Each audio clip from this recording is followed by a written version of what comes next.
জানি না, মানে ঘুম থেকে উঠছে মাত্র, মানে 8:30 চিল্লাচিল্লির আওয়াজ শুনে আমি বাইরে ছিলাম।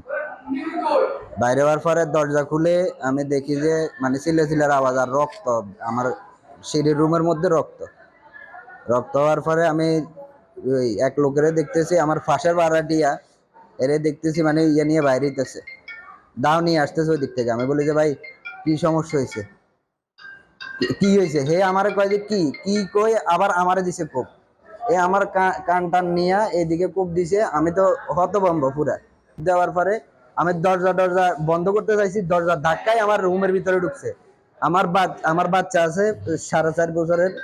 এর বাচ্চার উপরে, আমার ওয়াইফের উপরে, মানে যেভাবে ছড়া হয়েছে আমার বেডরুমে ঢুকে গেছে। আমি হের হাত ছাড়ি নাই, হাত ধরে রাখছি। হে আমার প্রথম যে কোপটা দিছে, এরপরে হাতের এই দেখেন এখানে দাওর, এই দা যেটা দিছে ওটার মাথার ইয়ে লাগছে আমার এখানে। এই এরপরে হেরে ধাক্কায় আমি ভিতর রুমের ভিতর থেকে বের করে দিছি। এরপর ঘুমাইছিলাম, চিৎকার শুনে বাড়িতে দৌড় দিয়ে যায়, দেখি ওনার ছেলে গলায় হাত দিয়ে দৌড় দিতেছে, পুরা উলঙ্গ, কোনো জামা কাপড় নাই। এরা আরে কেউ বাসা বাসা কই, পিছন দিয়ে দেখতেছে যায়া আঙ্গবাড়ির কাকা একজন রে কোবাই দিছে, মানে কোপ দিছে আর কয় আরে বাসা বাসা একগো ভাই, আর কিছু করি না, আর কিছু করি না। এ কত কই হেতেনে ধাক্কা মারে উড়ি দৌড় দিছে। দৌড় দিছে আর এই দাল হই আবার দৌড় দি, মানে সবাই দৌড় দিয়ে দৌড়াই দৌড়াই কোবাইতে যাইতেছে, যে ধরে তারে কোবাই, যে ধরে তারে কোবাই। পিছন থেকেও মানে কোপ দিতেছে, যে পিছন দিয়ে যে ধরে যাই জড়াই তারাও কোপ দিতেছে, এমন অবস্থা। তারপরে মানে সবাই ভয়ে ঘরের দরজা বন্ধ করে রাখি দিছে। দেখি ওই ট্রাফিক ছেলে নীরব দৌড়ি উলঙ্গ অবস্থা ছোট বড় করা তাড়ছে। তখন আমরা নীরবের জন্য ওই সাত দোকান থেকে একটা তেন আনি ওরে পড়াই দেখলাম আর এই সমস্যা শরীরে কোপ টোপ দেখি ঘটনা মানুষ হয়েছে করে টুপ হয়ে গেছে। ওরে নীরবের আমরা সদর হাসপাতাল পাঠাই দিছি। পাঠা দেওয়ার পর আমরা আস্তে আস্তে বাড়াইতে গেছি, যখন শুনছি আরেকটা আছে ঘরের রুমের ভিতরে কোবাই না, তাই ওরে বাইর করে আনা যায়নি।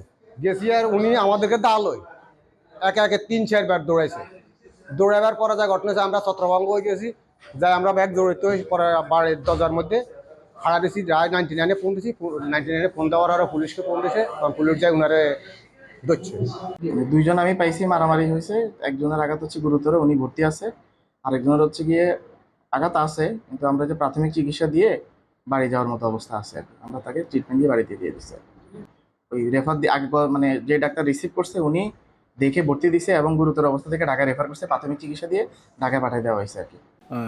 গতকাল রাতে আমাদের এক সাবেক পুলিশ কনস্টেবল, যিনি গত 1 আগস্ট উনি চাকরি থেকে রিটায়ারমেন্টে গিয়েছেন, তার বাড়ি চাঁদপুর।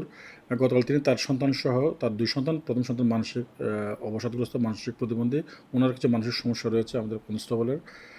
উনি ছেলেসহ গতকাল রায়পুর থেকে আসার পরে রাতে ঘুমিয়েছিলেন, সকালবেলা উঠে উনি যা শুনতে পেয়েছে, উনি এলোপাতারে তার ছেলেকে কোপাকুপি করছিলেন। ছেলের চিৎকারে পাশের লোকজন যখন সে তাদেরকে সে কোপানোর চেষ্টা করে।